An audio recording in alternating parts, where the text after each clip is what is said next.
Okay, welcome to the Bipartisan Cafe. I'm reporting tonight a little late outside as we ran past the closing hours.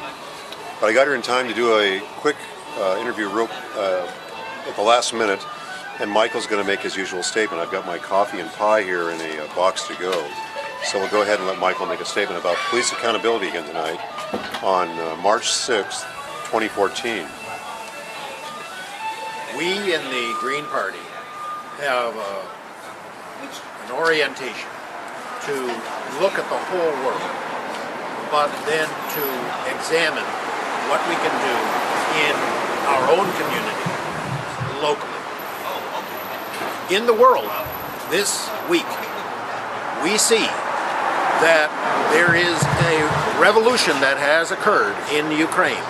And why? Because they claim, we don't know for sure, that the police shot 80 demonstrators dead and wounded hundreds. And that was the setting off of a revolution that kicked out the president of the Ukraine 2 weeks ago. In Argentina, for this week, they have started a trial of the Minister of Interior for the killing of 5 people who 12 years ago were in a demonstration and were shot by the police in Buenos Aires. And we're talking about the minister in charge of all of the national security services. That gentleman is on trial for manslaughter. In Portland, as I described in our last speech, there has now been a hearing in front of Judge Simon of the circumstances of an agreement between the Portland Police, the City of Portland, and the Federal Department of Justice about police accountability in our city. The setup was all ready to go when the hearing opened. All of the parties to the settlement had agreed upon the issues and had agreed upon what was to be done. What was to be done was, instead of any real police accountability in our city, there was to be a formal kind of toothless placement of yet another layer of bureaucracy in place of real independent police inspection and oversight.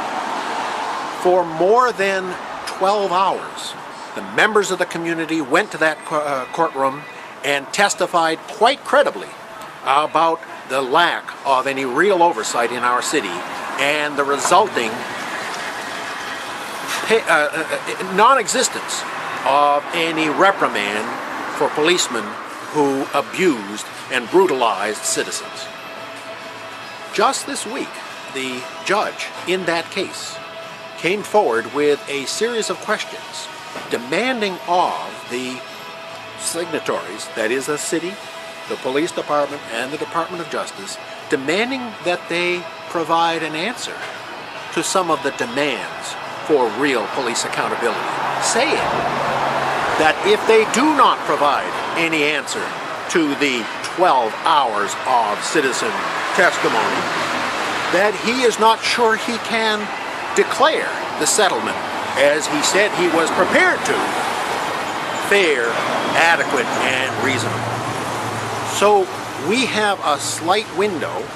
We have it's kind of like looking at the Kremlin when we had the Cold War.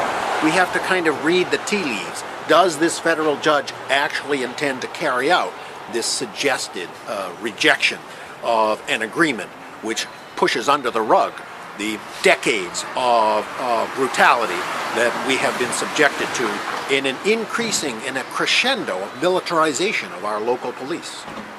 The hope is that he is prepared to stand behind the population of the city and require some real police accountability, but it is something that is an ongoing process.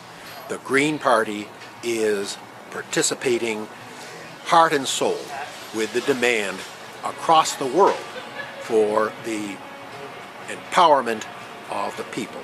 And that is what I'm going to leave you with tonight, that if you join the Green Party, you are part of an international movement that empowers the citizenry against the authorities. Thank you.